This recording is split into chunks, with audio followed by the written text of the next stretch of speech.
spaceships. Making Star Wars Show. Making Star Wars Show. Making Star Wars Show. Making Star Wars Show. It's not about spaceships. What is going on, people of planet Earth? I'm Jason DeWard from MakingStarWars.net, and with me is my sketchy friend Rob, the Sketchcraft person. Hey, and Peg, all that what's jazz. Yeah.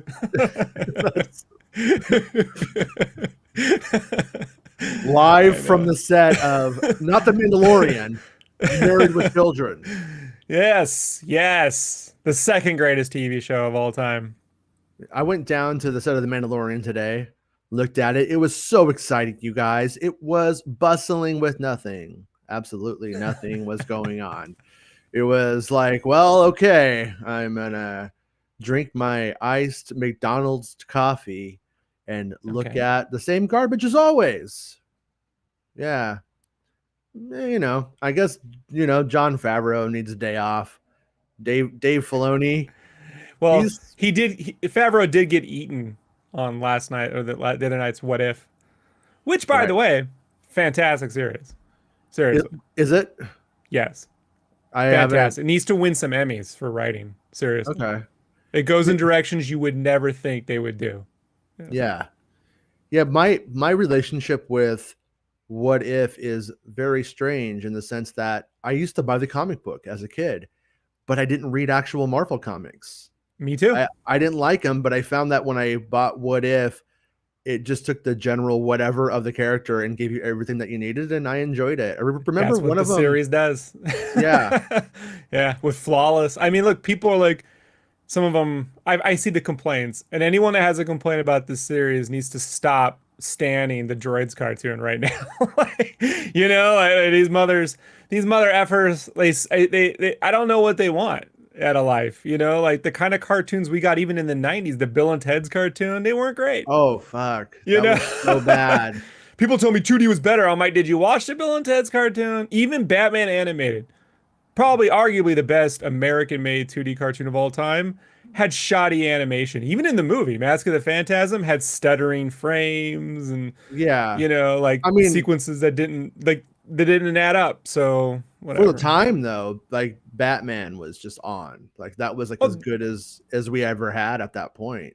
And storytelling wise, it's still probably at the top. But this What If, man, like they're getting they're really, there's a Doctor Strange episode that I say is up there with Heart of Ice? Remember the Freeze? Yeah, the Mr. Freeze episode with his wife. It was super different than the rest of the series. So yeah, it's fantastic. But I only bring it up because again, Favreau was in there, and yeah, I know why he's not there. He's on Munchies. So. I think I might have done something wrong today because the chat is not really working. I can't see it. Yeah, I don't know. Or they were like, Rob's back, we're out. Wait, it's working now. It's working now. It just popped on. There it goes. Would love for Paul Dini to write some Star Wars. Did you know that he wrote on Clone Wars? He wrote the first Ventress episode, I believe, and the Clone Wars, the Dave Filoni one. Yeah, I'd love to see Claudia Gray get some time putting together some stories too. Yeah, I'd like to see some of these novelists get there, even if it's just a story development. They don't have to be the person who writes the script per se, because that is like a talent, Yeah. But I really think bringing some of the novelists or the comic book writers in to story dev is long overdue. Yeah. It would make it could make for an interesting kind of play on some of that stuff. I wonder though, like if that becomes complicated, because like I do remember talking to somebody who worked on like Clone Wars, who wrote for Clone Wars, and when it came to like lines and stuff, they would actually have a time where they would have too many lines, like things are budgeted down to such a way that like you cannot monologue and stuff. That's where I said, story dev, right? The actual script writing would probably be someone who is versed in writing screenplays because of the condensing, the time, and all the tricks that have to go into that. But But yeah, I mean, they have a giant pool of people. I mean, Denny from animation, even J. Michael Straczynski, who, created like Babylon 5 and Stargate. I came to know J. Michael Straczynski from two things. One, the real Ghostbusters cartoon. Mm-hmm. He wrote the entire first season, and Okay. then he told them he would only do it so long as Winston wasn't the driver. He didn't want that trope in that cartoon. Oh, And then okay. they made him the driver in season 2 and he quit. So and Why would then why would huh? they do that? Because the 80s, bro. 80s were, that's how they were. Yeah. And then he also created Captain Power, which is Oh the shit. cheesiest thing from the 80s that I love so much. And I don't even pretend that it's great, but it's great. Yeah. Mike Papas texted me something right now, and I just hit a couple of buttons, and it went to Sup Girl. But he's writing me KOTOR remake. I'm coming on chat in a few. Well, I mean, so was that just announced or something? Is it? It's oh yeah, yeah it is. He just look at that. Remaster or remake? It says remake Hmm. just now. Was that the PlayStation showcase? Because that's what's going on right now. Listen, my source for the Force is Mike Papas, and he hasn't said yet. Bro, I get everything from Substack now. And I don't even know what Substack is. Like, yeah, people just like, this is important, so I go there and anytime something comes up, I just log in and grab my names, so no one else does, But I'm like, great, I have Substack, and I don't know what this shit is. I don't understand Reddit. Here's how old I am. I don't read Reddit. I don't even fucking bother. Like Yeah. I look at that, I'm like, this looks like the worst form of Usenet. Like if I were digging around the hierarchies of Usenet in like a Wikipedia form of some sort or an AOL message, I don't know, it's fucking weird to me. I don't Yeah, get it. Reddit's like somebody put their finger up your butt and they didn't cut their nails. That's Reddit. It sucks for It the looks most like part. something that would have been on Star Trek, like the series. Like, when you see in the background like those moving screens with text and just weird shit. I don't get it. Like I get why people, maybe it's because I don't have the attention span to sit there and read all day. Yeah, Like I'm a visual guy, so I'm like, oh, that many words? I'll read a book. it just You know? it ends up becoming really you know what that one guy's going to say, and you have to read it as you're going through. It's there, and you just can't like not see it. You know And what got me on that 20 years ago? mhm. The talkbacks on Ain't It Cool. Yeah. I used to read those. Mhm. And then one day I'm like, why? Like none of these opinions really matter. I'm never gonna remember any of them. And bro, to this day, couldn't tell you one of them. Yeah. I could tell you sequences and chapters and stories from novels I read 30 years ago. I can't remember one talkback I ever read. And I was reading all of them. So like that's how weird when they say disposable information, I think of the talkbacks, you I'm know? I'm trying to see if it went up on like StarWars.com or if it was just a PlayStation thing. So yeah, it looks like it looks like it's for PS5. Oh, I'm seeing it. Remake for PS5. PlayStation Showcase 2021. Wario 64 is live tweeting was live tweeting it, and yeah, about 40 minutes of updates, and then it shows a bunch of stuff, and we see like revving it up, right? No, Funny thing about that Revan, my buddy is a big every fan. My every buddy is time a big fan of Revan, they should do right? that every time. And he did a really cool concept, I don't know, some fan art. And then Yeah. he was working on episode 7 merch, Mhm. before it came out. And they tried to get him with leaking Oh yeah, Kylo Ren. yeah, They went to his Instagram and were like, hey man, why are you, we had to call him in. They had the whole company there and the lawyers. They're like, it's fucking Darth Revan. And I posted that 4 years ago, you idiots. They didn't even look at the fucking date. yeah. Yeah. Yeah, when the very first stuff leaked, that was just super shitty and pretty much unintelligible. For Kylo Ren, it did look a little bit like Revan, in that way. So, like, were you a big fan of the game? Like, did you play it when it came out and stuff? Here's the thing about that. Once Yeah, because my take on it when it came out was it was a little distracting at the time because it just felt like for the most part it was just a prequel second guesser. It was like prequel second guessing the game, or the armchair prequels, the video game, and then it ended up having some actual staying power. There ended up being some to it. So that's cool. I mean, and as I played it over the years here and there, I liked it a bit more and more as I was able to get past some of that second guessing shit. So the reason why I said for a second, because I want to bring some context to Knights of the Old Republic when people bring it up in terms of it being this defining game, Yeah. was that when Final Fantasy VII came out on PlayStation 1, giant hit. Set the bar for cinematic experience, right? It was like this 100-hour movie you got that was playable and epic, and immediately people said Square needs to make a Star Wars game. Like that was the immediate talking point in 97. And that every year when Square going to make the Final Fantasy Star Wars game, the Final Fantasy Star Wars game, Final Fantasy Star Wars game. And it wasn't until 2000, was it 2000, 2001, when they announced Knights of the Old Republic and BioWare, and like, finally an RPG. Yeah. And I was like, BioWare's doing it? I don't like American RPGs. Like, I get Icewind Dale, I get Baldur's Gate. I played them.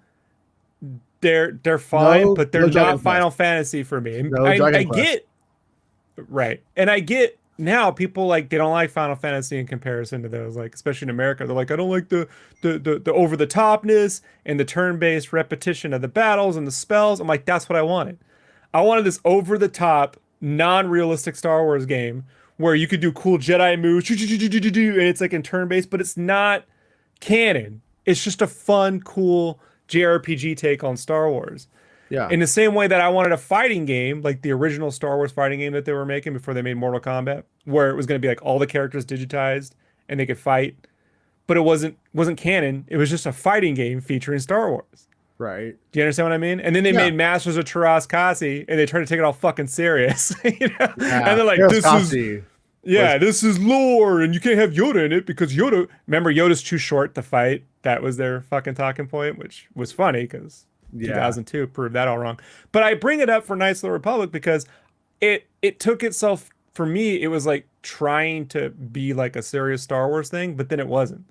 Right. Same way like with Star Wars Galaxies, like it's I get it, it's an MMO feature in Star Wars, and some people like you had a really great time playing it. I don't want to spend an hour of my time walking out on field hunting fucking rats. You know what I mean? To level up my blaster to free some people in a cage. Like, just shoot the fucking cage. I got a blaster. Just shoot. Like, if you're gonna give me these tropes, I'd rather it be some stylized thing that you're pretending like that game had quest in it and there was something to it. No, I'm just kidding. Bro, I quit after like 15 minutes. I'm like, I can't do this. I had to go shoot rats and shit.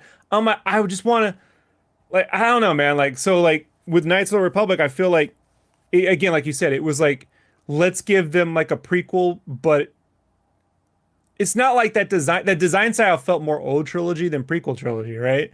Is weird. Like, it was like, no, that's what it did, was it? And that was like my cognitive dissonance with it, was this looks more like the original trilogy than the prequels. So we went back and forth. Did we have societal collapse in between? What are you trying to say? Like, that was my kind of like issue with at the time. Now I don't give a shit. I don't think it's that seriously now.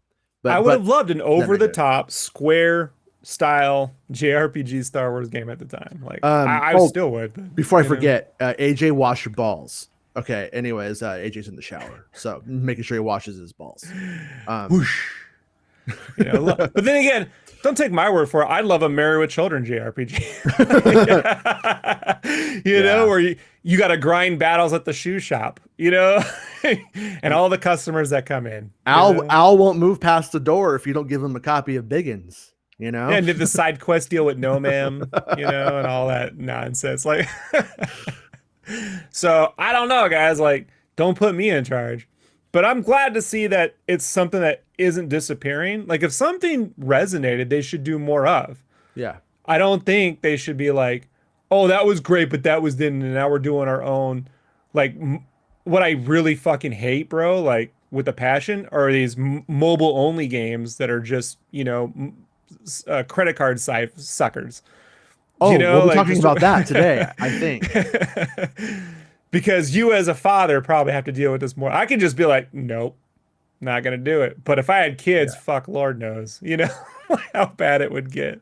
Yeah, it's like with that kind of stuff when it's like Fortnite and you'd rather have a skin in Fortnite than a doll or an action figure. I'm like, okay, I mean, that game's not going anywhere.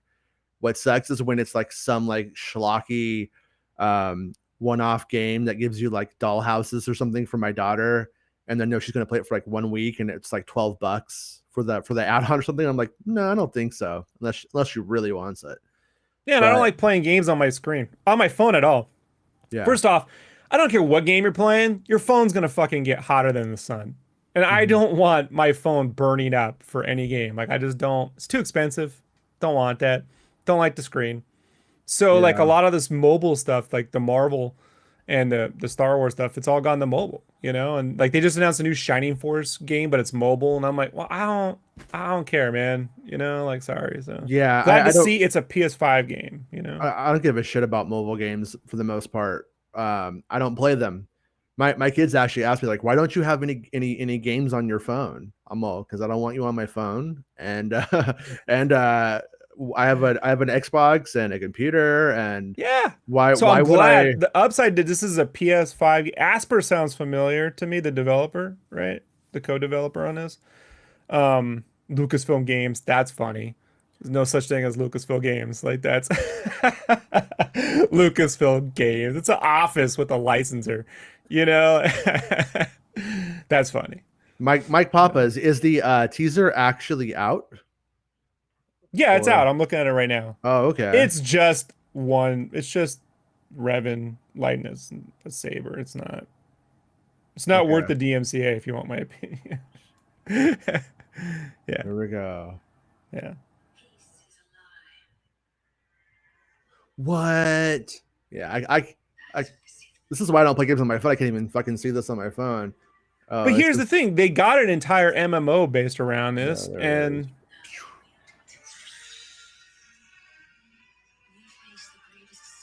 Yeah. It's yeah, it's whatever kind of thing. I had I a mean I mean friend's unless you're just like that guy who's like, "Oh my god, I can't believe I saw Revan," which is I'm not knocking that if that's you, but I don't care. well, like I said, man, like they made a whole MMO based around this era, and it went lukewarm. A lot of cool things in it, music wise, and I actually and thought it was better, the actual story, the but the overall fans stories. didn't show up in droves for it. So, but I Well, also no, think again, it's still around though.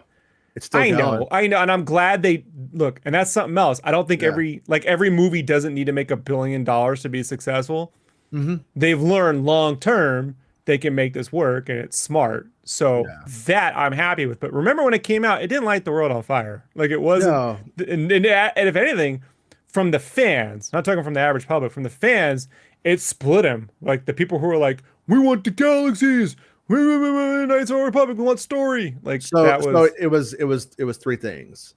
It was you had Star Wars people who liked anything Star Wars on it, doesn't matter what it is they're in.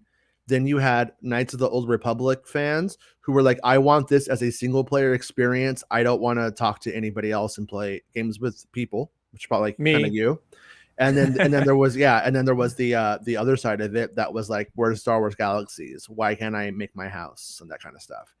And yeah, and I actually played every class. I actually finished every class up to I think it was like level 60 at the time. And I actually played them all. I did every single class and finished them. And I had a good time. And like in that game, Revan is revealed to be alive, like frozen in carbonite. And you actually like resurrect him in it. And it was that story was like unexpected to me at the time, and I did enjoy it. I wanted a game like that with that story, right? And that kind of Mhm. stuff, but with like a Diablo interface, like a top-down isometric, like going different missions and like rando fucking dungeons. I get the D when it comes to American RPGs, I'm more of a Diablo Mhm. guy. When it comes to RPGs, I'm a Dragon Quest, Final Fantasy, old school guy. Like I like turn-based. I like the repetition, the game board, the chess like feel to the game. So again, with these games, it always comes down to gameplay loop. So obviously, this one will have. It had a turn based on that Knights of the Republic. It was sort of. It was more like it was like a real time or like an active thing, right? But it was cool. Like I just I don't know, man. Like I think at the time I was playing the shit out of Psychonauts as well. So I was like, Psychonauts is better. Yeah. And Star Wars fans aren't gonna be too happy with me at that. So Yeah, I kind of feel like the High Republic probably allowed Lucasfilm to go and develop their true version of what that era was supposed to be to them. And then this one is so far beyond it, behind it in time. They're just like, okay, yeah, we'll let it work. Mike Papa suggested that it's canon, and I'm like, but is it? I mean, have we no, seen it's not anything? canon. I mean, No. and but he may be on to something in the sense that they since this is a remake and it's being revised, they Oh, may this one is. actually, yeah, this Right. this this Okay. new one may actually end up being in Star Wars canon. And Well, I think that would be a good thing because it would allow that frontier to kind of open up as well for storytelling. Because right now, if you do it, you're like, oh well, if we allow someone to do it, we're saying that shitty design is now canon and what that looks like. And you want a Doug Chang pass on some of that stuff that was meant for a 3D video game in 2002. You know, I think. if it's canon, otherwise, do- don't make it canon. Make a fun RPG thing that exists outside of canon that's not so serious. Honestly, man, like, We can't handle it. We're all a bunch of fucking man babies and we can't handle it. but Everything has Marvel to be versus canon. Capcom isn't MCU canon, nitwits. Like I They're don't understand this. Like I they don't are the Injustice games aren't yeah. canon. The Mortal Kombat video games aren't canon for the Mortal Kombat movies. Like, The that's fucking the one that kills me the most. the Like that fucking would be the easiest. Hold on, dude. That would be the yeah. easiest shit in the world for them to do is make the games canon for the movies. Like, but they aren't. Yeah, the guy who tweets "Legends lives" every day at me disagrees. Can't Like, is handle it. pod racer canon or should it be? Like, it shouldn't be. It should be pod racing. Like, I don't. It's like, who gives a shit? I mean, at the end of the Yeah. day, it's like, I don't. Do I really give a fuck if Ben Quadraneros' backstory lines up with some novel for teens? I don't care. In the end, nobody really does. And so it's devil advocate too, right? So like if they do make a canon because they appease to this weird mindset, then these same dudes they're appeasing to go to YouTube and make a bunch of videos going, everything you shouldn't have to read a book to understand what's going on in the movie or play the game to understand what's going on in the movie. You're the fucking one who wanted all this shit canon. I want a Final Fantasy Star Wars game. I want an over-the-top hair, giant fucking lightsaber summons, that ain't no kind of realistic. Yeah. Bombat Racing 2. That's what I wanted. Well, I wish that we could just accept that Legends and canon sit together, and that there can be canon parts of a game like that, for instance. And then it should be move. experiment. Sorry, let me cut you off. The move is in Legends. Luke Skywalker doesn't jump down and hit the ground and shake it. Like that doesn't happen. But we could chalk it up to. But when they tell the story of that, mouth to mouth or whatever, mouth to mouth. That's not the right word. Orally.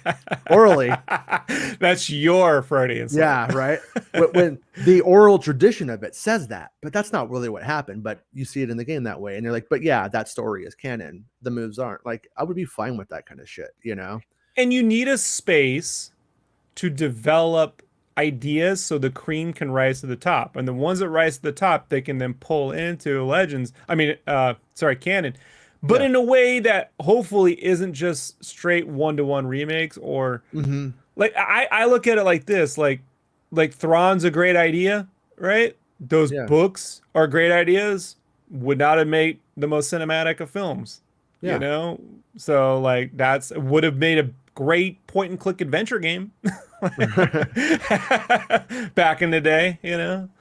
You are trapped in the cell. What do you want to do? I want to take apart my hand It's and make the exact door when I open. read that book, that's exactly what I'm like, this is a Maniac Mansion puzzle.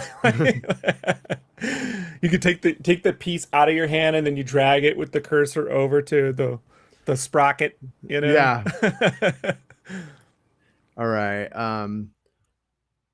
Do I wanted to try to do it? I don't know. What does Richard say? Richard says, when I was growing up, we had Game Boy and Sega Mega Drive. Imagine only having that now. Laugh out loud. A lot Yeah. of guys do. Like they're on YouTube making videos. I watched a guy right now who's remaking Symphony of the Night on the Mega Drive engine, Oh like in yeah. just terms of color palettes and paring it down. And I don't think it deals with memory limitations because Mhm. obviously the Mega Drive had giant memory limitations, but it deals at least with limiting down to and then the FM synthesizer, which by the way is a fantastic chip and sound that only the Mega Drive slash Genesis that had. Like I don't think it's ultimately better than the SNES, but I love the sound of it. Yeah. The FM synthesizer. Right. Yeah. I kind of would not mind playing Symphony of the Night like that.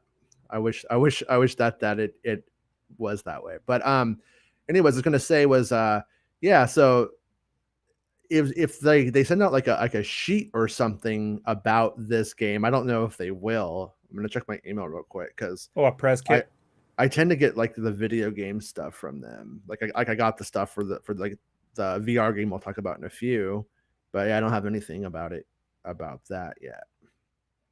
And but because it's like you could like speculate like all day about it. Like, are things being there's like all kinds of questions I have. Are things being redesigned?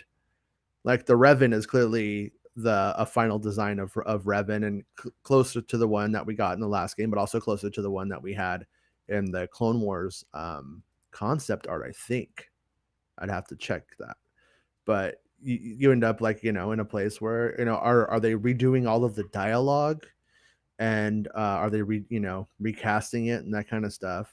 I mean it could be, like I said, this could be really really rad. At the same time, a part of me is like, I don't know if I plan on getting a PS5. I got uh, one. you got one, so I'll, Bro, I'll watch I i'll had to watch you do play it. it. I'll I watch did you it play the on the hard stream. way.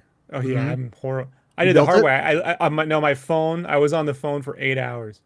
Wow. Getting through Best Buy's website. Like Yeah. I made dinner with one hand on the stove. Like my wife, when she realized what I could do with the full powers The full of powers.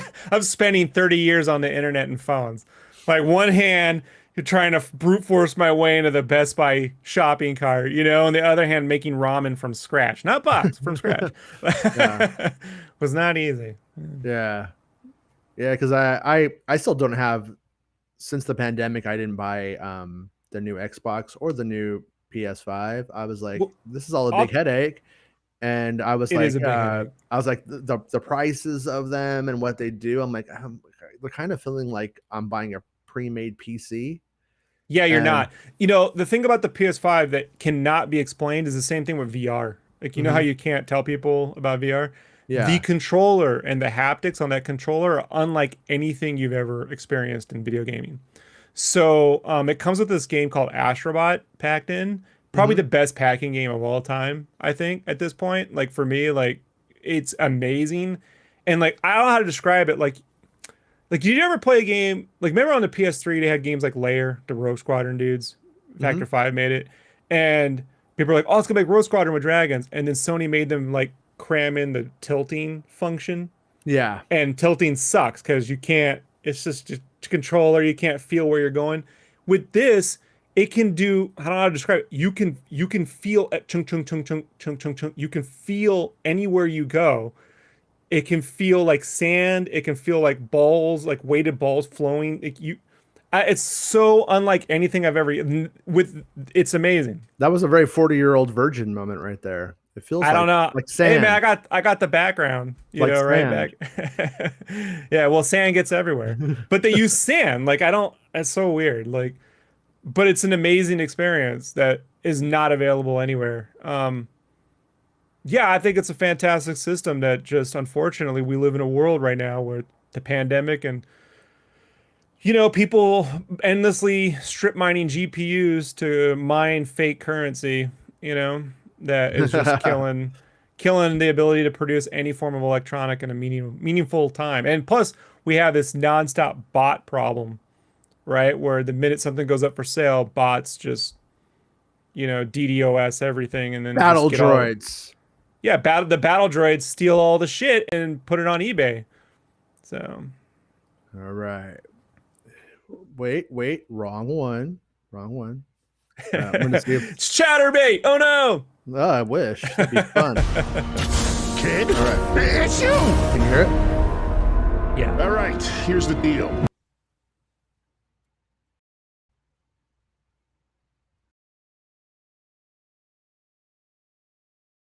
What is going on? See? That's what happens when you try to be clever. Why did it do that? And now your video's all goofed up. Really? Yeah, you're not moving. You sound great, but can't see your face moving. What a Is this dumb... face is your face stuck in position? Is that Canon or is that Legends Jason Ward's? Like, Yeah, that's actually my face stuck like this. you kind of now you're back in Canon. Before it was Legends. Now you're Wait, is my camera working now? yeah, you're just out of sync a little bit. It'll catch up eventually, I think. I can't even open up the tab to get back into the stream. Oh, gotta love trying to do this on a Mac sometimes. Okay. Maybe I'm back. Am I back? I'm back. We're back. You're back. You're in sync. It caught up. All right. And sync. That's Star Wars related. I will never let it go. Matrix 4 trailer dropped today. I'm like, give me the NSYNC Attack of the Clones cut right now. how was that Matrix trailer? Unlike anything you'd expect it to be, I'm excited. Yeah, Okay. because I have no idea. I think it's probably somewhere. It's closer to. Did you ever see the movie New Nightmare? Yeah. Yeah, the one Wes Craven did before Scream. Yeah. I think it's like that. Okay. Huh. Yeah, right. Exactly. When you watch the trailer, you'll be like, "What am I? What like this is?" Yeah. It has a scale. It has a scale, and it oftentimes has a really different, almost like they just shot it on a camera outside a studio look too. Like it's unlike anything you'd imagine it to be, which is probably the better way to do it. If it just looked like The Matrix Revolutions Part 4, Right. then it would not be interesting. So I'm gonna cover Bespin Bulletin's version of this because Bespin Bulletin runs my favorite Star Wars website, and I didn't cover this. I'm making Star Wars because I care, but I don't. I am very suspicious of a Zynga based Star Wars game. Oof. It's like I mean, what do they make? Fucking Farmville or something? I Yeah. can't remember. It's Mobile. like yeah. So but this one's coming out on the Switch as well, which I don't know if that matters. We've been saying they need those mid-tier. There'd be a Bad Batch game on the Switch, or 2 of them by now, if this were old school, development.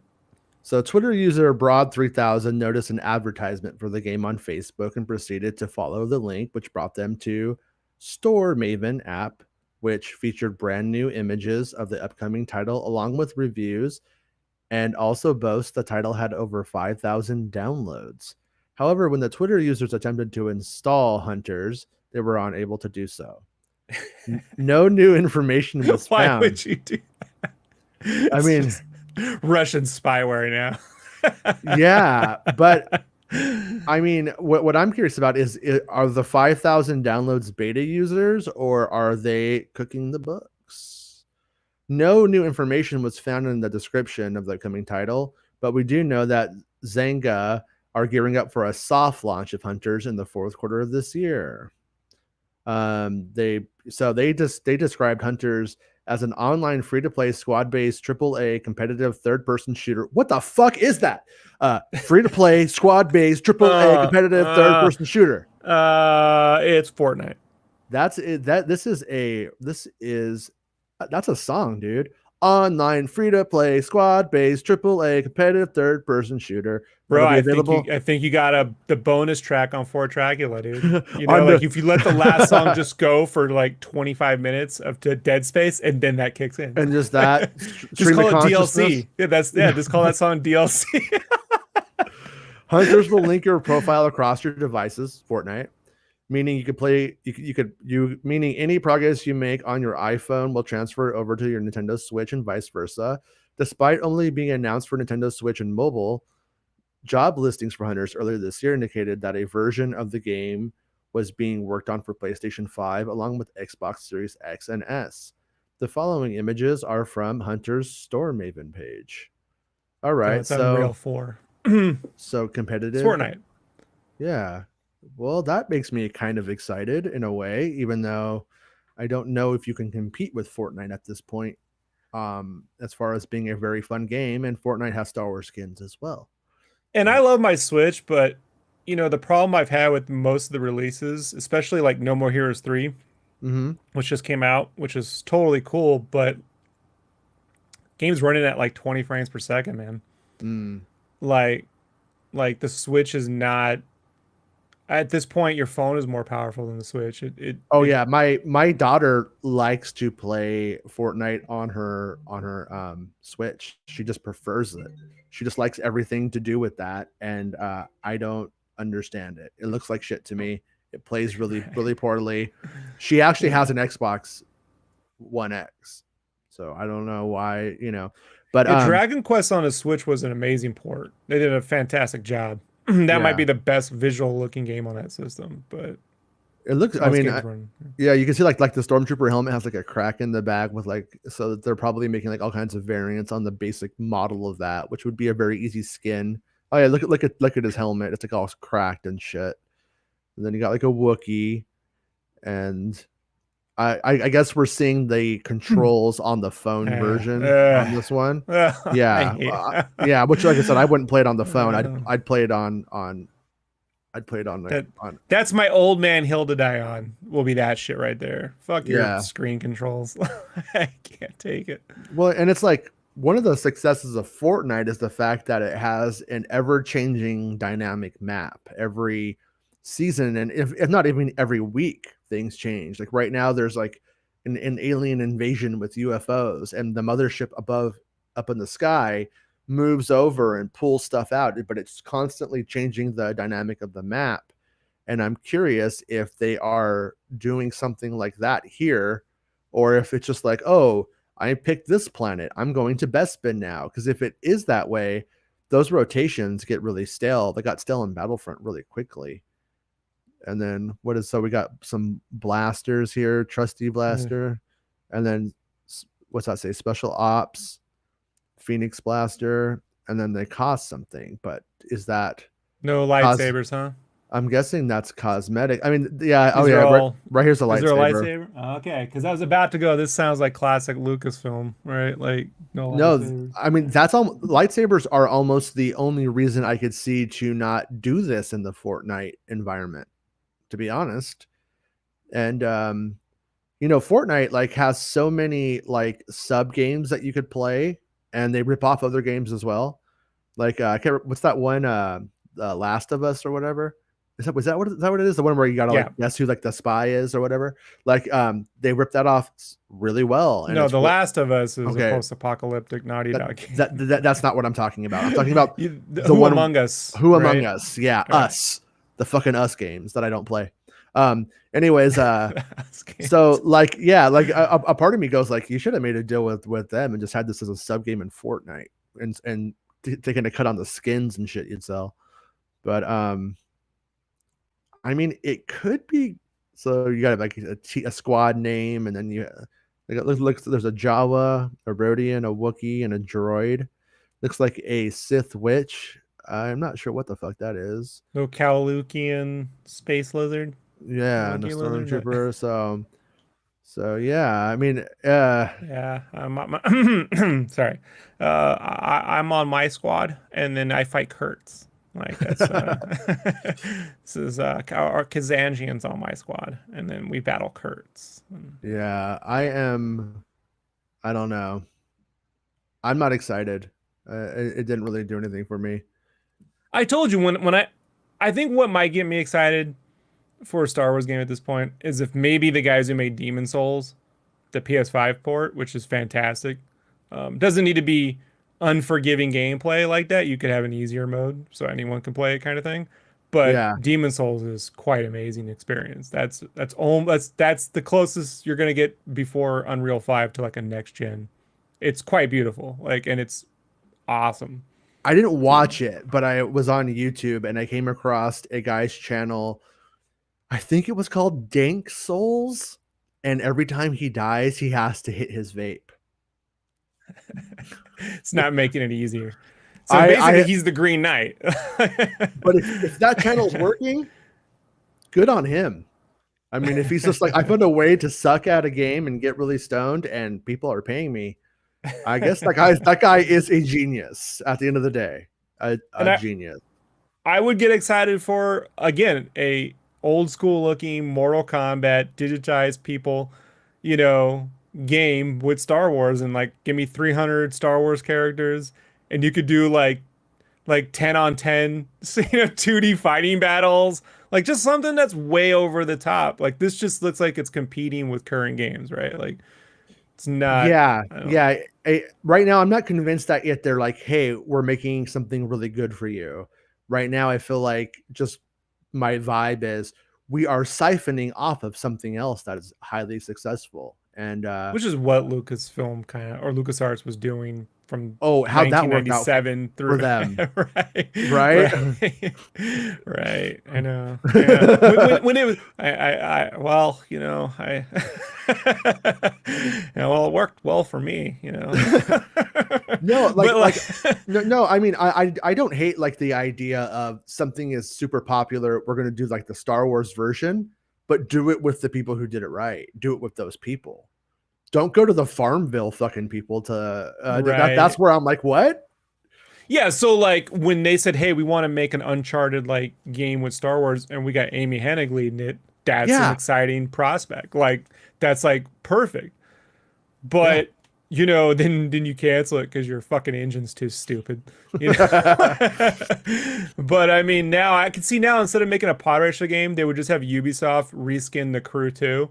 So part of it's pod racing, the other part of it's X-wings, and Yeah. then what's the other vehicle? Like the driving. So it would be like, I don't know, like the ATV in Mando. Was it the ATV, the Stormtrooper Oh, ATVs or something? Yeah. yeah. So Yeah. like it does feel like taking existing games and kind of skinning it with Star Wars versus something creative, or I don't know, creatively driven, like this would be amazing to do. Yeah. Yeah. I hope I'm wrong. I hope the game is super fun and You it's guys are really, really well downers. done. Yeah. I mean, I really do, but I mean, Star Wars games have burned me so many times throughout my life that I have every single reason in the world to be suspicious. And when they've done things like Battlefront, they actually did end up getting it right. Battlefront 2, but by now the game that and was kind of deadish, but it's a great game. It's one of the best Star Wars games ever made now, and that counts for something. But it But won't be remembered that way for at least no, 10 to 20 years, like I mean, and when it's being played on fan servers at that point, because you can't, because it's like totally just an online game almost like entirely. I mean, it has the little bits of story that you do get aren't really that amazing or that memorable for what it is. Um, but yeah, I don't know, man. It seems like kind of like a bad idea. there's and a but game I'm kind of playing right now on Steam that is super fun, but it's only co-op right now because it's an indie game.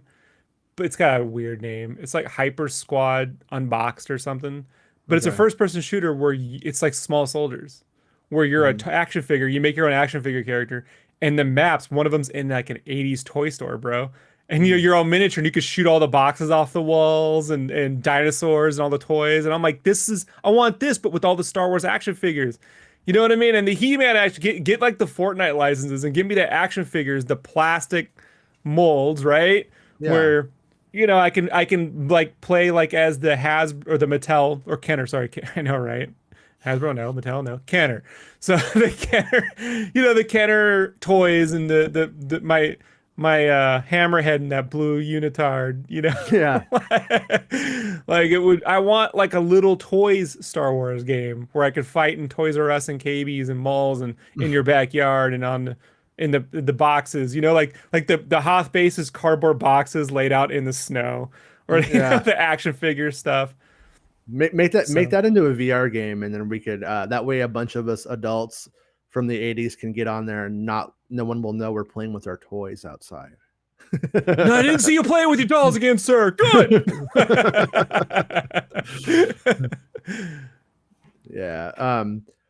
See, and then it's like, I'm sure at the same time it's probably going to make a ton more than these VR games that are actually fascinating experiences, at least. We were talking, I think, before the show, like you were saying that you mostly like third person style games, and I'm that way too. Like, I actually do like to see my character, and in Star Wars, I think you do want to see your character, and that's where there's kind of like a weird divide in the VR experience, in that you are like, you look down and you see like your space clothes or whatever. And like that part of it's amazing for something like Vader's Quest. I'm not going to say there isn't a place for or Vader Immortal. Sorry, Vader's Immortal. Why don't you call him Vader's Quest? I don't know why. Yeah, But Vader Immortal. Yeah, it's amazing there, and it has a really, like, the first time like you see Vader and you realize, oh, he's fucking huge. Yeah. He's like way bigger. Like, I think it would be amazing to, if you had the space, to do like a wrestling game where you could actually, how big is the Undertaker to Rob, right? Yeah. Like, to relive 80s, like I could actually, here's Hulk Hogan or Macho Man in his prime, right? Like, I could like, here, sucker, push, push. Like, if it could track my hands and all that stuff, it'd be amazing. But the reality is of VR is that for the most part, you got to play it at home, and unless you got 20 feet of space where you can not worry about knocking anything over. The best, most compelling experiences I've had in VR are not first person, but they're third person experiences. And they're not on the Quest. Like, well, some of them are like pinball, like the Mandalorian and Star Wars pinball is amazing. Yeah, it's really because good. like when you can have an animated pinball table where things can shoot out and little figures can run around, and you can like, it's great. But RTS games, they're mostly only available on Steam, so you have to use the Oculus Link. But RTS games, and I'm not an RTS guy, are amazing in VR because you have this giant game board that you can take your hands, move around the board, get your guys, line them up over here, look over there, see the enemies coming. Oh, they're over here. Oh, you got this giant action figure game board where, I mean, there's nothing like that. You can't get that experience on consoles. Yeah. And if you're playing like, even like a third person character like Mario, if you're playing a Mario game and you could look behind you and see the world behind you where things are coming or going, or even in Breath of the Wild, that changes everything. Yeah.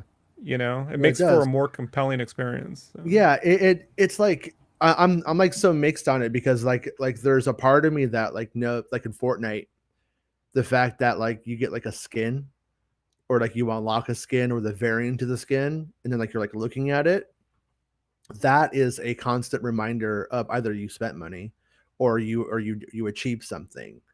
And like, I like the idea of being able to customize my characters and stuff like that. And in the VR experiences, like, that's been the one thing that has been really underdone because of the first person nature. But yeah, but like on the Rogue Squadron game, what's it called? Squadrons? Squadrons, yeah. Yeah, Squadrons. Yeah, it's all the same shit. It should be called all the same shit. You are able to change your like costumes and stuff, and you're able to like buy those with the points that you win in the game. And like that kind of stuff is neat, and like you do feel kind of neat, like when you look down and you could like see those different things. That with customization would go a lot further, and also opportunities where you actually do see your character. Um, Mirrors But don't imagine really if like feel you had the right. toys, right? Mm-hmm. Or even like a miniatures game where you had a mini game where in VR you could paint your miniatures. Right. You know, like it can wipe the color palette and I can repaint my miniatures. Yeah. You know, or buy little miniature colors and reskins, or you know, the people do like similar on Forza does that. Mm-hmm. You know, that you could. There's so many more opportunities than are being utilized right now, I think. Oh, big time. I mean, they're kind of shitty, but I can buy my daughter like a bunch of like coloring book games. And she's able to like go into these like big like castle settings and like is like painting it's like a coloring book, but she's just like kind of like doing it with the brush, and it's just fun. But there's all kinds of things that could be done with that kind of stuff in these games that you don't see. The Galaxy's Edge, the first game, which is I believe is like $30 or something. And this new one that's coming out, I think, is just as big as the original game, but it's only $10 because I think it's piggybacking on all of the assets and stuff that were made for the first one. What I like about this new one though is that it's like you go into the bar and there's people in the bar now. That was a big like critique of mine about the first one. You went into the bar, you were the only one there. It was like Moynihan's character and you. And That's never fun in any bar. yeah, and I mean, I did like the game. It didn't feel very complete. It felt, and it came close to being like really amazing, but it kind of just wasn't all there. But on this new one, you go into the bar and then you end up socializing with patrons, and as you socialize with them, you then play the story that they are telling. So that Okay. allows, yeah, that allows for like not like that allows for like almost a bunch of mini episodic stories in there. And I'm gonna see if I can share something without crashing this this thing on my Mac. I really thought I would be able to do this on a Mac, you guys. I still can't believe that I can't. But okay, no audio on this. Hopefully that frees up some shit. All right. So, Star Wars Tales from the Galaxy's Edge, Last Call, character bios. Cecil Slack, that's Bobby Moynihan's character right there. And in Asmul, is that good or bad, I man? don't know. It's And conflicting. Azumul, and boisterous owner of his namesake cantina outside Black Spire Outpost. Not that local cantina, the other one. Oh, you guys have a sense of humor. Doc Ondar, and Doc Ondar is the dude in Galaxy's Edge when you go there on Batu. When you go into the Curiosity Shop, he's the guy that they have like an actual animatronic of him that's really impressive, and he's in the game now. And Black Spire Outpost local relic expert and reseller. If you want it, this Ithorian can get it, assuming you have the credits.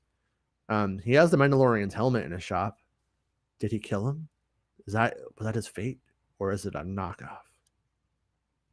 And then Lens Camo, a fervent student of history and professional treasure hunter, formerly employed by the cybernetics mogul Baron Atzmune. And then Neva, looks like a Tyrannosaurus or a Triceratops person. Neva, born on a tranquil outer rim world, displaced from her home planet by the Empire, she ended up on Nar Shaddaa. When she decides to clean up a little patch of land on her new home planet, she catches the wrong attention of the local crime boss, Boggs Triff. All right. Oops. There's more. There's a lot more. And this is where it gets kind of exciting, by the way, down here on the bottom. I'm just going to skip to the bottom guy real quick. And that's IG-88. You get to be as Hey, yeah, you get to actually play as IG-88. You get to shoot people. You get to do like an assassination mission. You get to grab them and throw them just around and want all that that. game. I want Taika on the voice. I Yeah. just want to be IG-88. Yeah. That if he could also give story notes, like that would be an amazing different experience. Well, and supposedly IG-88 is in the Boba Fett television show, and supposedly Taika is involved in some way, and so people are assuming he's the voice of IG-88. Is Darby being the voice here a clue that that's not the case? I don't know. Nah, I just think money. But you know, I also think too, like that's a great chance for people to experience some of that droid hate people give them. If you're a droid and people are like, Yeah. fucking you know, you soulless hunk of metal, you know, we hate you. Like, oh Man. Did you see how Fortnite did that MLK experience? And you just have like people like doing the electric slide in front of MLK giving his I have a dream speech. no. Don't know what So they were thinking wrong. on that one. Funny thing about the electric slide, only dance I can do. That's it. And I can only do it because in PE in the 7th grade, we had to do that every Thursday or Friday. We had to do it. Was your PE coach like from the Electric Boogaloo? Mr. Curtis, he was old, and his kid was the PE like assistant. He had just got hired, so you could see like the old dude and the young dude, and we all had to do this stupid fucking dance every week for 20 or 30 minutes. I mean, forever, bro. Like the whole thing, you know. And so Weird. now at any wedding I go to, I'm like, now I know the move, and I got the one, and I'm the only motherfucker who can do it. I hate to break it to you, but I Yeah. think your PE coach, I think his kink was the electric slide. He's like, oh, look at Rob doing it. Look at him doing it. Slide on over here. Slide on Oh, over there. slide on over to coach. And if you know me, you know, like I told you I was at SIGGRAPH in 2004, and I was volunteering, and they gave me the best job in the world. They gave me the guy who had to give you the alcohol ticket at the dance. There's a big dance upstairs. That's actually, I inadvertently met my wife before I ever knew her, because she was there with a friend, and she was like, "You were the one who had the ticket. If you got alcohol, you met Rob that night." But after I gave out all the tickets, they had this dancing circle, and I decided to try this. Right? Let me see how this goes. Horrible. And all my college mates were in there and just stupefied at how horribly I can dance. And I figured, well, everyone should be liquored up enough that no one would remember this. Yeah. They still complain. I still get clowns. Coach still liked it. Coach was like, this is the only time you're going to ride Coach and enjoy it. Sorry. But if they had the electric slide, I would have been king that night. I would have been king.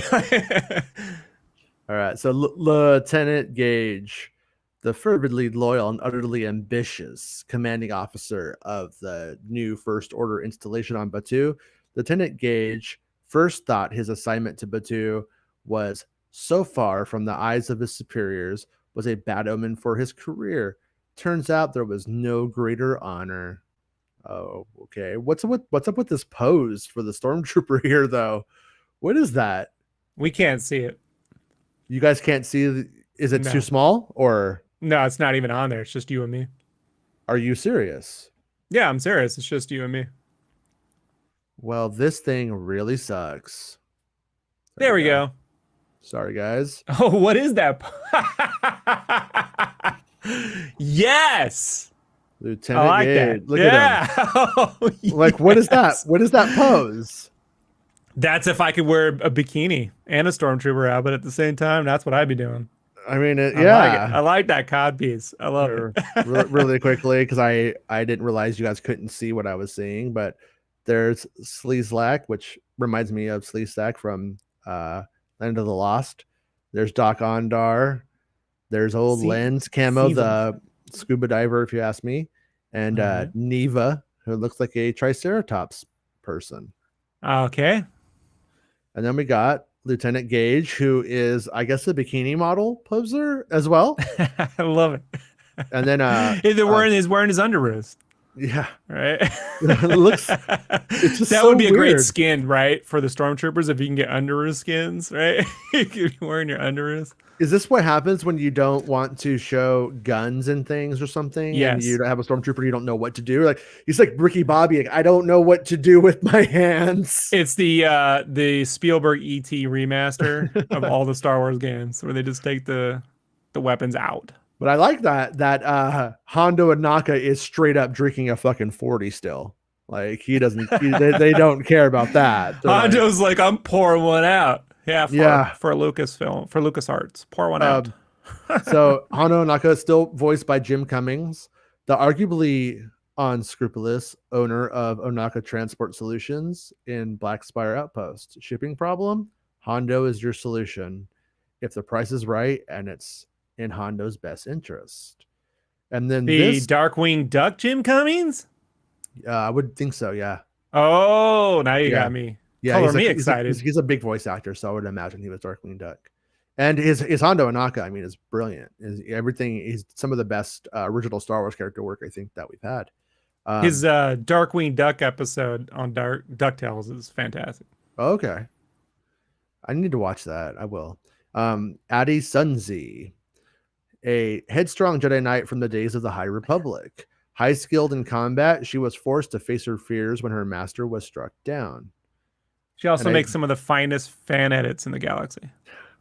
And then IG-88, a heavily armed assassin droid known as Battered Mechanical, that has earned a reputation as a merciless hunter. I can't get past this. Just an IG video game, like a VR game in general, would be great because you could reach over, pull off your arm, right? Yeah. Break it, refix it, put it back on, or grab another arm. You know, like this being a droid in VR. That's some fantastic possibilities. Yeah, well, this is opening that up for what it's worth. This is opening up that possibility because you get to do that here. And then I like the little character art that we have, and then we have some more character bios. Nua Meredith Bull, a young Uridol, spunky and unafraid to ask the tough questions. Do you have a dick? Where is your asshole at? Is Yoda circumcised? Oh, Nua, you character. Or does Yoda have a sheath? Or is he... Do Chewbacca's have red dog dicks? Nua must know. Hood in the sheets? Hood at home. She has a sense of curiosity about the galaxy around her after being identified as Force sensitive. She was brought into the Jedi Order and eventually rose to the rank of Padawan. Oh, really? You made it to the 12th grade of being a Jedi? Good work, Nua, you fucking loser. Sorry. Got one of those weird heads that I don't relate to. You know when people go, I want characters that don't look like humans. I'm like, yeah, that's what you get. Yeah. Yeah. I'll have to see how it plays out on the old Boggs Triff looks cool. Boggs Triff, an Akrona gangster who has risen to the top rung of power in a Nar Shaddaa neighborhood. He reached that height by being ruthless and constantly paranoid, building up his base of operations. Sounds like me. Yes. Sounds like he's touching the spice a little too much. He's got good eyes, though. And then Baron Yasto Atsumun. Oh, no. Ugh. It's a horrible name. Yeah, just leave it at Baron Yasto. That's cool. It should be Baron Atsumun. Atsumun. Yeah, Atsumun. you don't need all that. Yasto Atsumun. Too many syllables, Lucasfilm.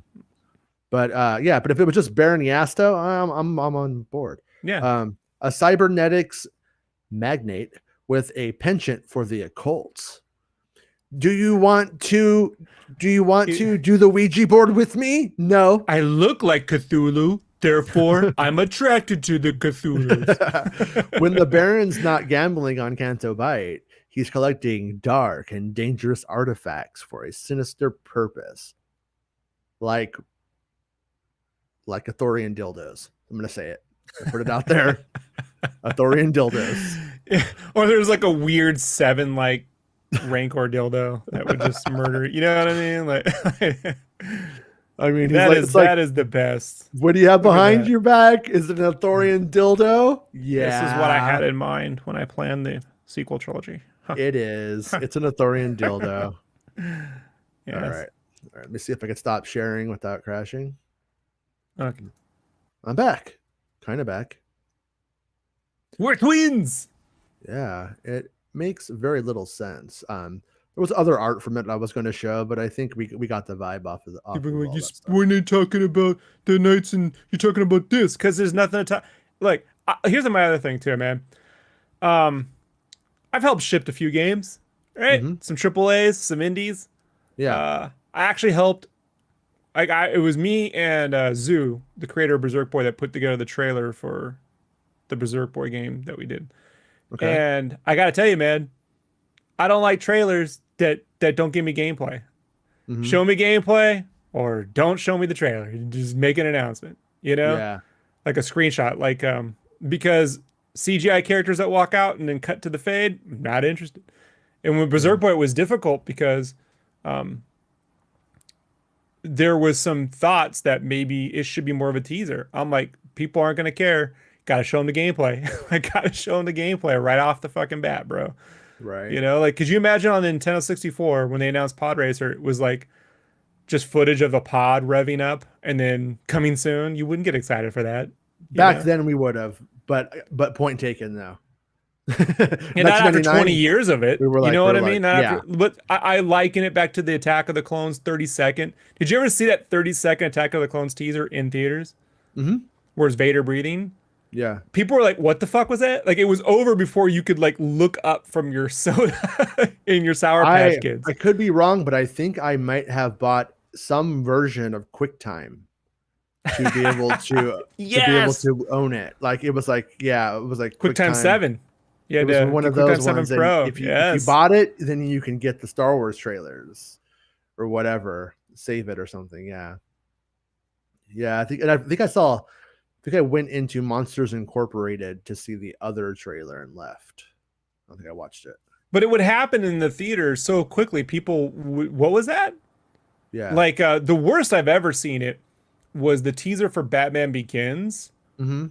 Right? It had like some verbiage and then like some of the scenes, and then it was like, and then it was just a still image of an Arthurian dildo. Yes, it looked like it may as well have been because it wasn't even like him. It was some weird Entertainment Weekly photo that a still photo. I've never seen people use a still photo for a theatrical movie trailer and you think now for Chris Nolan, could you imagine them doing that now? The uproar that would happen, like in a still photo playing as a trailer. You have to test those limits to find out what the audience will accept and what they won't. Rob, is that Married with Children set behind you? No, that's you didn't Rob's get house. no, that's bro. If I could, this would be my wife knows this. I fucking love mustard yellow and shag carpeting and olive green. Love it. Sleazlak was a play on the name Mo Sizlak. Oh, okay. From Simpsons? From Simpsons? Is that Mo's last name? In The Simpsons? I don't know Mo's last name. Mo's Tavern. I thought Tavern was his last name. Wouldn't that have been great if Tavern was his last name? Mo Tavern. Mo Tavern. Yeah. I wanted the Mo series. If they ever did a spinoff series, I wanted that depressing, sad look at that man's life where he just goes home and has nothing else. Or maybe he builds miniatures or those little like ships that go in bottles and he gets mad and just throws it. And it's all the old Duff bottles he's collecting, brings them home and puts ships in them. Yeah. Bespin Bulletin just said, got an article with all the details on the KOTOR remake on the site if you want to check it out. Dude, can you stop fucking self-promoting for one fucking second? Jesus Christ. No. Where you're out here talking about Married with Children with Rob, I'm doing the real fucking work. Remember O'Doyle rules? Bespin Bulletin rules! Yeah. Yeah. That was maybe one of the only jokes that holds up in there for me. Okay. All right. So we are opening up the bulletin. If it's not, it's being a jerk. Can you still hear me? I can hear you. You just okay. So now I need to go and share the freaking tab. That's the only thing I liked better about that old interface is it ran even worse, but it was a lot easier to use. Okay. So, Knights of the Old Republic remake announced at PlayStation Showcase by Bespin Bullshit. Just kidding. Bespin Bulletin. It's not bullshit. I love his site. It's my favorite site. Asphar just debuted the teaser trailer. Let's see if it'll let us play the teaser trailer in the site.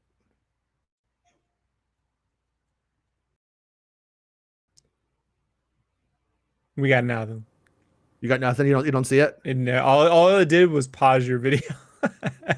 Really? Yeah, like you're frozen. Like I can hear you, but the video. Okay. Well, fuck it then. All right. Aspire Media just wait. Is that Aspire?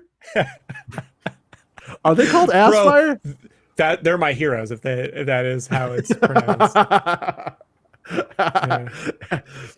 Aspire, not Aspire. Oh my god. All right. Can you hear me? Yeah, I can hear you just fine. It's just the video's taking a while. Okay. So Aspire Media debuted the official teaser for the long-rumored Knights of the Old Republic remake during the PlayStation Showcase. What was most surprising was it claimed to be remade for PS5, which has since been confirmed to be exclusive to PlayStation 5. The remake will not be arriving on Sony's last generation console, the PlayStation 4.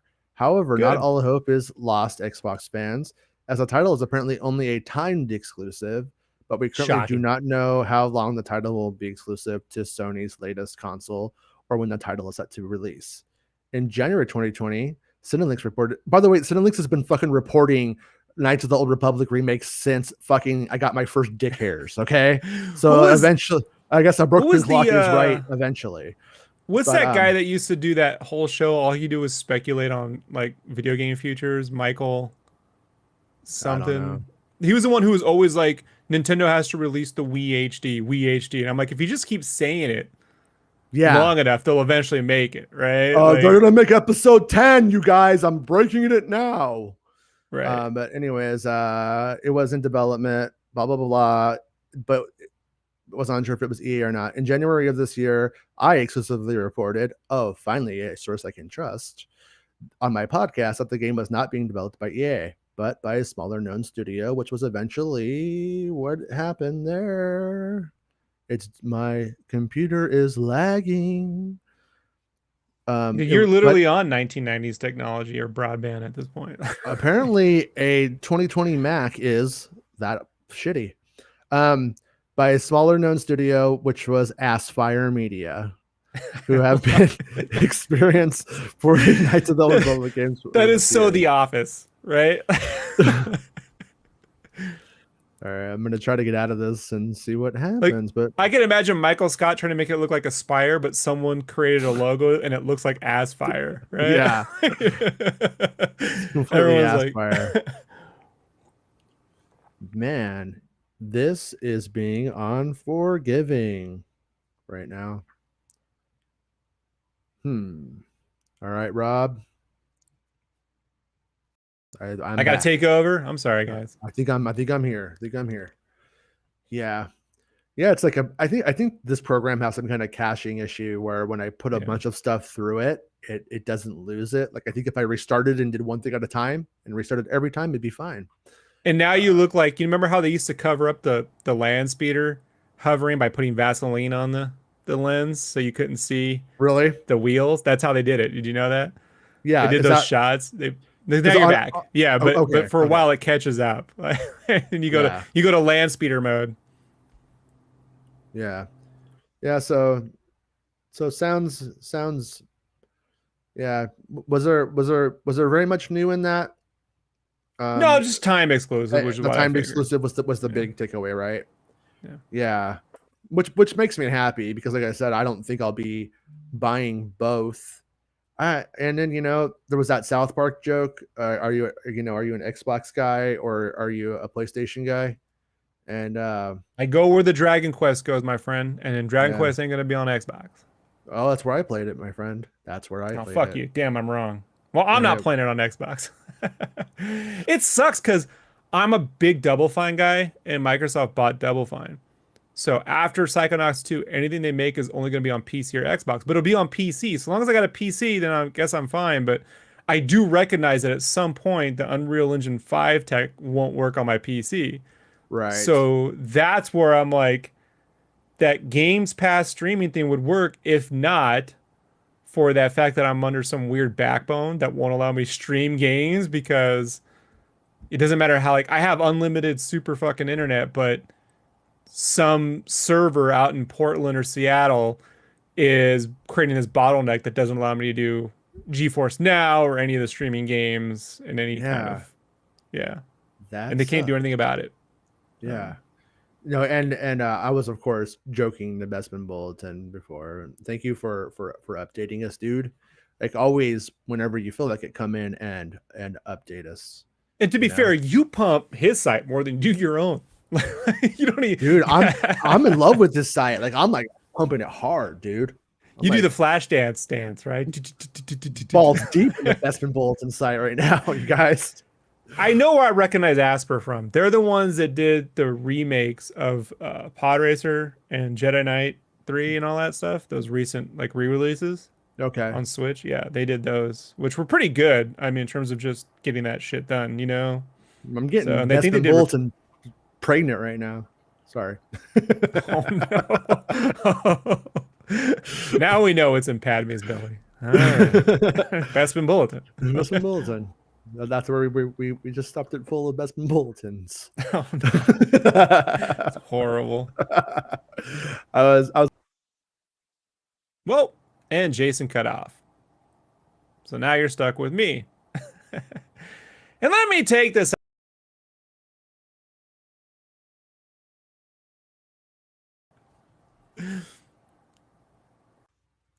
It killed me. I'm a Force Ghost. I was like, let me take this opportunity, and then it cut me off. I'm like, classic words. That was all Melon. That was not me. They were like, you know what? We need to cut this guy off before he gets himself canceled again. No, but I was trying to think of something to put in the belly, but I wrote you and I wrote you too early, and I had nothing came to me, so I ended up going in a different direction. I see. Yeah, unfortunately. But so the people who did those other remakes, who did like the N64 and like the Bounty Hunters, the Jango Fett game and shit, are the people who are doing it? Yeah. The Republic of Commando. They released the Pod Racer, Pod Racer 2, Pod Racer whatever, and the Jedi Knight 3 re-releases. Yeah, I recognize that name. I just didn't recognize. Yeah, they did Jedi Outcast, Jedi Knight Academy. So they've mostly done ports so far. So I don't see them doing any. It'd be really interesting to see. That's probably where the Lucasfilm Games thing comes on. I wonder if it's a remake and not a remaster. Who's doing the modeling and all the rigging? Are they doing? Right. Have they ramped up a studio for the first time? Like, that's interesting. Yeah, that's why like I don't really know what to expect from Massfire at this point. But I'm never going to stop calling them Massfire. Okay, Bespin says that he added some comments further down from the lead producer. So let's go pull that up real quick. I'm gonna pull up on my phone and just read it. At least, let's see. Do we have it? Is it showing up for me?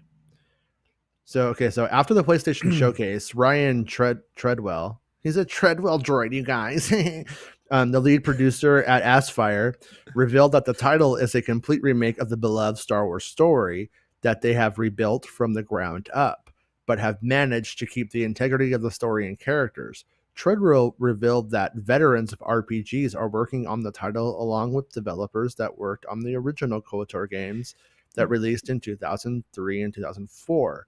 Treadwell added that Aspire have been working closely with PlayStation and Lucasfilm and want to deliver an authentic experience for fans of the original games. Yeah, so if you go to their website and you click on work, their expertise is marketing, business development, customer relations, business intelligence, sales, operations, creative leadership, engineering expertise, quality assurance, lifetime support, and production. So production last. So they don't make things. So they are the ones that are overseeing with probably a few different developers, Yeah. And then that which people go, what? It's probably the smarter move because to get a whole studio to develop its time for a game is super complex. Like before Fallen Order came out, because of licensing and everything else that goes into Star Wars, that cuts into the money you actually take home. Mm-hmm. I was like, in order for a studio to develop its full resources to a Star Wars game, they have to be one, super talented, two, super underrated, and three, hungry to fucking finally make a name for themselves. Yeah. And that is exactly what that team was. It the Guerrilla Warfare Games, whatever that team that made Fallen Order. That's exactly what they were. They made Titanfall 1 and 2, but those weren't the big hits that they should have been, right? Yeah. And Fallen Order they put them on the map. This case, it feels more like, all right, they know how to manage and get shit done, and they're going through maybe 3 or 4 different vendors to handle, and there's a lot of different vendors. Like Airship Syndicate is a group of people that they model, rig, they build environments, but they don't make games. They make all the assets for games. They've worked on Overwatch, Spyro, Crash, everything. So I could see them teaming up with a bunch of little collectives that maybe have even popped up in the wake of the pandemic of Right. former devs in AAA studios, and then putting them all together and then knowing how to manage that to make that happen, Right. Right. Yeah. I wonder if we'll start to see companies that kind of are coming about more and more as we have a legacy system of game with games. You know what I mean? Like games that are classic and that are loved, but need to be redesigned every so often, or remanufactured for new platforms. And like Pod when you Racer would have, be one. yeah, when you have Mhm. like Nintendo, who doesn't go away necessarily, who never has, then they just keep releasing their own same shit. That makes sense. But when you have things like where LucasArts isn't there anymore, and the company who originally made it doesn't have the license anymore, and all that kind of stuff, Well, I I wonder if. worked on one, Spyro Reignited. Okay. I literally worked on that whole project from beginning to end. Yeah. And, they remade the first 3 PlayStation games, 2 of them in-house. One of them was a third-party vendor that they had to oversee because of Okay. development time. And they did it all within 12 months. It's crazy how, bro, it's nuts watching how that, when you actually watch how a game gets made. I know people will say when they see movies, they don't know how movies get made. When you see how games get made, it's a fucking miracle anything works. Yeah. Like anything. I don't mean like the big games. I mean like fucking Mario. Like Hmm. one, right? Like Yeah. it is to watch rigging, lighting, animation, game design, sound, just interactive sound is crazy how those systems have to interact with one another, and then porting, it's so complex, guys. It's so complex. And it's nothing like making films or movies.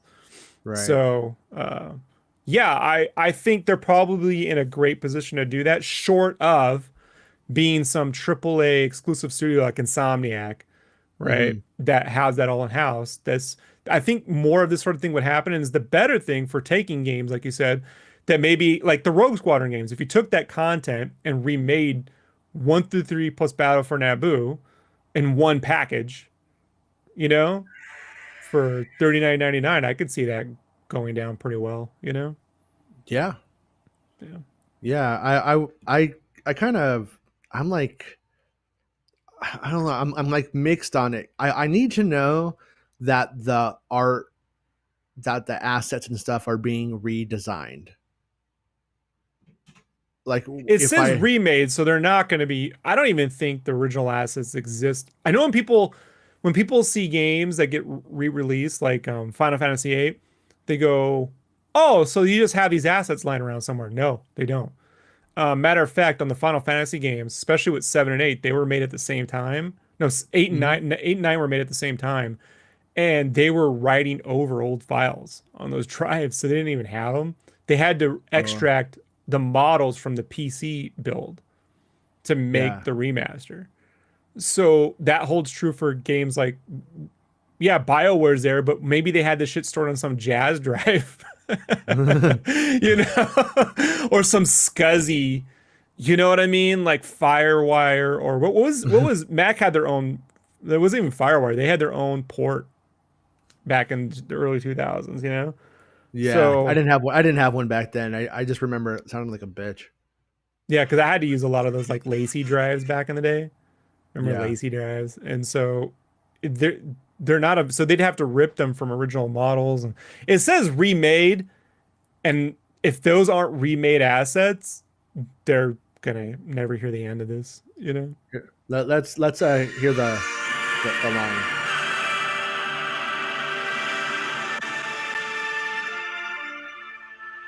All right. DMCA. Yeah, there wasn't any line. I thought Mike Papa said there was a line. Whatever. He just wanted to get you to play the music and demonetize your 25 cents. Yeah. Yeah. Oh You get on this no. one. Oh no. How are we going to eat? Oh, we're all gonna live off Takis and Wammels. Yeah. Well, all right. I think we've done a show on video games today. I think they can't say we didn't. I didn't make it through the whole show without becoming a Force ghost. Unless you could see me. Can you see me? I can't see No. me. I think I'm a No. Force ghost. That's cool, But- I guess. I like the yellow contrasted against the blue background. I like this. Well, this is all a big art experiment, you know. And before we go, can I yeah. just add the Val Kilmer, by the way, you brought up yeah. Val Kilmer yesterday, and I just want to defend my Batman Forever love. Two things regarding Val Kilmer. One, the way he's acting in the film, he was acting in a way that the script they were shooting is not the film they released. Right. His character was going through things that they cut out at least 20 to 30 minutes of material out of the film. Right. So when it comes across in the final film, it just comes across as this stoic, uninteresting guy who's showing no emotion. And he's actually going through a lot of childhood trauma at the time. And so you don't get any of that. So that's one. Okay, three things. Two, he was being a dick on set. So there's that. Three. Yeah. And Joel Schumacher owns up to that on the audio commentary for Batman Forever. If you ever Wait, he's like Val Kilmer was a dick. yeah. And he was like, look, I picked him and I wish I hadn't. Yeah. I haven't dealt with him. I love Val. I think he's a fantastic actor. This was not the project for him and he wasn't there for it for whatever reason, you know? Right. So I don't know what was going on in his life, but there's even his acting in The Saint is 10 times different than Batman Forever for whatever reason. Which went up against Return of the Jedi Special Edition. And I saw both. I didn't see it. I was like, no. If I'm going to go to the movies, I'm going to spend my money on a Star Wars ticket. Bro, I will see Elizabeth Shue in the movie theaters no matter what it is. What was awesome was me and Randy went to see Return of the Jedi Special Edition that week. And at the first screenings, they were giving out a free Kenner Luke Jedi action figure. Nobody was there. And they just gave us the cases. And we sold those for hundreds of dollars. We should do a comic book look back at some point on the first issue of Clerks, the comic book. Because them hawking Star Wars figures is the entire story. Really? Like, yeah, that what you just experienced is the first issue of the Clerks comic. I don't know why it was never translated to animation or anything else. Because it's amazing. It's literally deals with bootlegging Star Wars action figures. Yeah. And my third thing is, so they weren't able to do it for the documentary, but I gotta dig up the link. They have AI, they have an AI voice using all of his old samples, similar to the tech that was used for Mark Hamill, but it sounds way better.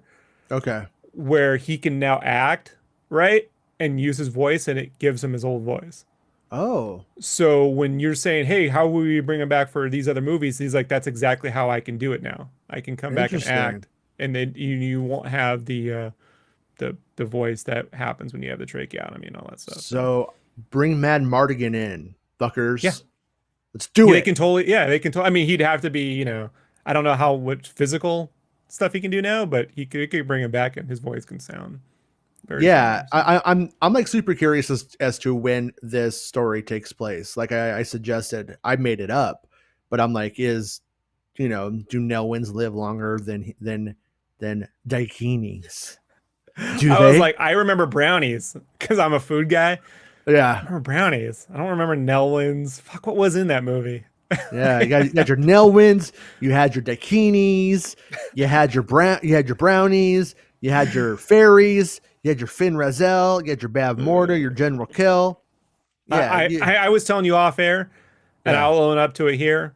I was a Howard the Duck guy, not a Willow dude. So, right. I know. I was more about the Howard the Duck theme song than I was the actual movie. Power I like the 106 logo too. That played the airbrush fuck out of it. Superman. Oh You yeah, know?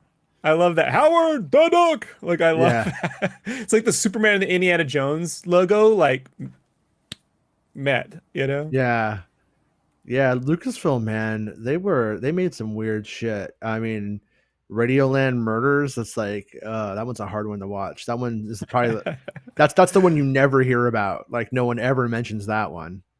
Well, Struzan did an amazing poster for it, Of as course he he always did. does. Yeah, he But could do. He I could do a tried to see that in theaters. Nothing was playing. yeah. I was one of those guys, like yes. Are you familiar with the Lakewood Mall? No. Okay. Well, If I saw it, probably.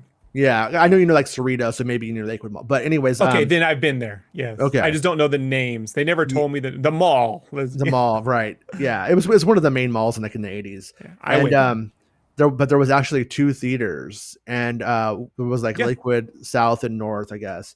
And big mall. You couldn't go and see Radioland Murders at the main one. And it was supposed to show there, and then they ended up kicking it over to the small one. Like they just didn't give a fuck about that movie. And then I saw it, and I'm like, oh, it's that guy from Dream On, I think, from Dream On, On, the HBO show. Yeah, I love that show. And I'm just like, what is going on here? His wife, the actress, big fan of her. She was and she was my jam. She was also on Seinfeld once too. That was great. But if I had to take Howard the Duck, Willow, Radioland Murders, and Tucker, A Man in His Dream, and put them in a fight, Willow comes out on top. Howard the Duck comes out second for me. The dude abides. But yeah, I mean, at the end of the day, George Lucas is fucking insane. Just want to throw it out there. It Love pissed him, me off. I remember being visibly angry when I was a kid because I was a raging nerd. That Willow got a video game, but Howard the Duck didn't. Dude, I was like, Howard the Duck was a way better idea for a video game than Willow. Howard the Duck hit, I think, before like the games had really truly returned. It was like 87, like Nintendo was just coming on the scene, and I think had it been just delayed a little bit, it would have had a video game probably. And Willow actually had some kind of good games. Like the arcade game is kind of like not bad. It's like hard as shit, and trying to put it in the arcade sucked. But you put it on MAME today and play it, surprisingly not awful. And the Nintendo game was no Legend of Zelda, but for a generic Legend of Zelda styled game, it kind of like, it had replay. It kept you invested. It was a good rental. Good rental. It's not Crystallis. I know because I'm a nerd. But it was a good rental. I had at the time, I was playing the shit out of a game called Legacy of the Wizard. You ever play that game? That sounds familiar. That's not no. Dragon Quest was the one that had Fabio on the cover, right? Yeah, that's Wizards and Warriors. Wizards and Warriors. So yeah, Dragon Quest didn't have Fabio. I don't know why I didn't mean to say Dragon Quest. I didn't mean to say Dragon Warrior. Wizards and Warriors. That's why you were thinking Dragon. But Legacy of the Wizard is technically an open world RPG dungeon crawler in that you have this one giant vast under dungeon, but you have a family of like 3 or 4 people, like 4 or 5. You have like the mom, the dad, the kid, and a dragon. Right. And if you were the dragon, you could explore anywhere and monsters wouldn't mess with you. And you always had to backtrack up to this house, get another character, go down. But I was like, at the time I was like, they have this little chunky chibi style. And I was like, I wish Willow, like if I was going to play a Willow game, I wish it was more like Legacy of the Wizard. Or is this open world like exploration with like a little chibi Willow, and then I could go in there and maybe be a brownie or something. I don't know. But all right, Jai, you're not wrong. Jai says you're saying Tucker's a forgettable film. That disappoints me. I think it's among Coppola's best. No, you're not wrong. Tucker is not a bad movie. It is not a bad film. It simply barely makes sense outside of the financial investment for Lucasfilm to have been involved in it and to have pushed it in the Lucasfilm fan club magazine. Yeah, it should have been more like a. They weren't at the time, but like a like a Miramax, or at the time maybe like an Orion, or maybe a TriStar. I don't know. TriStar's too big. I think it was like about financing. I think it was ultimately it was about financing, and Lucas was helping him out or something like that. And Coppola didn't have a win. I mean, I don't think Tucker has great performances, but it's no Hudsucker Proxy, and it sure as shit isn't The Outsiders. Like Coppola did The Outsiders, right? Yeah, he did Outsiders. Yeah, The Outsiders is fantastic. It's not The Outsiders, but it feels weird. Somewhere between The Outsiders and Hudsucker Proxy. Like, it's weird to me. Like, yeah. If the Coens had made Tucker, that would have been an amazing film. Yeah, well, I think it said something more to George Lucas's idea of a direction for a time. And like, remember, he wanted to make Red Tails in the 80s, and putting out Red Tails and Tucker on the same, from the same company doesn't seem crazy. But obviously, like, that never happened. So then you end up with Tucker, and it's this weird outlier. And then Radioland Murders, which is just didn't come together really. It just wasn't funny ultimately. And at the time, everyone was like, why won't we just get another Star Wars or Indiana Jones? Or why are we getting all this weird stuff? Yeah. And I know it would be great if Lucas had been able to branch out beyond those two properties. But let's be honest, it is a rare thing for anyone to conjure up one amazing property. Like, Warner Brothers didn't develop The Matrix. Other people develop things, and then they develop within the studio, the different production companies. For one production company to generate Star Wars and Indiana Jones is a miracle, Yeah. Let alone anything else they tried to do. I mean, in terms of pulp adventures, if it's anything that I wish they could have branched out into would have been like noirs or something. Right. Like, if he could have done like his version of like, I'm not gonna say Sunset Boulevard is a great example, but, like a great noir film that was more like a PI cop thing, maybe with UFOs. Like that may have been like Dragnet meets. Well, also remember they were also putting out Maniac Mansion on the Family Channel. That was just that's just weird. What licensing. the fuck? Canadian television licensed that. You ever read the story on that? It's crazy. But didn't Lucasfilm like pay to have it made? Am I wrong about that? Sort of. It's complicated. I got to dig up the video where someone covered how that got done. It's complicated. But now that I think about it, you know what Lucasfilm probably should have made? When I go, wow, Dragnet with UFOs, fucking Men in Black. Yeah. Like in a just world where Lucas was still on firing on the cylinders of the 70s and 80s, I could see him making Men in Black. Yeah. Well, Pirates of the Caribbean was the Monkey Island movie, and so Rick where McCollum did you get that info? Rick McCollum is the one who said to hire Orlando Bloom, their alternate Anakin, at one point, who they had in mind, and Keira Knightley, who they wanted to play Padme when Natalie Portman was being a bitch one time. I mean, that's just the truth. Yeah, 1,000%. And it was it was a big article that came out a while ago. You could probably Google it and find it. But the reason why I bring it up is because I've been following the development of that first film. The first film is fantastic. It's the best pulpy movies. I mean, The Mummy is in that territory, but Pirates is better, and it's up there with, like, to me, it's like, it's a pirate version of like Indiana Jones, but I'm like, this is Monkey Island. I'm watching it. I'm the biggest Monkey Island fan. Right. I'm like, and so I go and find the guy who wrote the screenplay, the final draft, Stuart, whatever his name is, not the Rossio and Elliot who wrote the next two, the guy who got the final credit.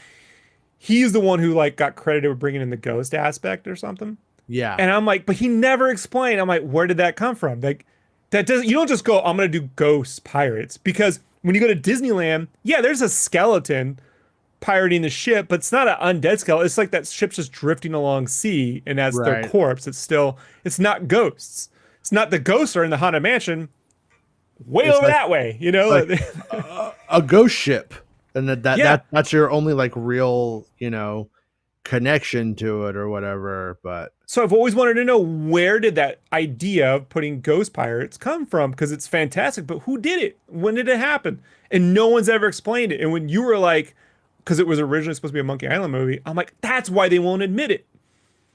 Right. You know, like I always had this weird. So you saw that whole thing about how like Lion King is a remake of it's just a ripoff of Kimba, the White Lion King, Yeah. right? I always wondered why didn't that company ever sue Disney? Because Disney has a foothold in Japan, and I always wondered if they secretly licensed it before or after the fact and never wanted to admit it.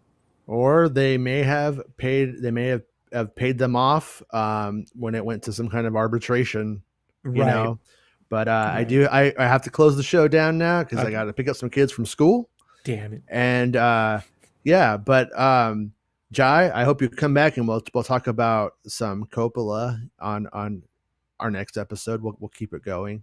There's lots of Coppola Lucas connections that we could dig into. You know, like Lucas working on helping with the montage of the big massacre in The Godfather, stuff like that. So, anyways, yeah. So, thanks to everybody who supports the show by being a Patreon subscriber or a channel member on the YouTube.com. For the people who watch on the Twitter machine, I hope you guys will start jumping over to YouTube or to Facebook or to Twitch eventually, because I'm kind of just doing that to kind of get you guys over, because Twitter is not the best format to watch a long show on, but I figure you guys see it there, so that's where I'm throwing it up with all this stuff for now. But we'll be back tomorrow at 1 p.m. Pacific Standard Time to waste time with you guys and talk about Star Wars. It's what I do best. And thanks to Mr. Sketchcraft for hanging out with me today. And we will have Jesse on tomorrow, and we will test his new mic. I just didn't have the time today to do the test. Sorry, dude. But we will see you guys tomorrow. Thanks. See you then. It's not about spaceships.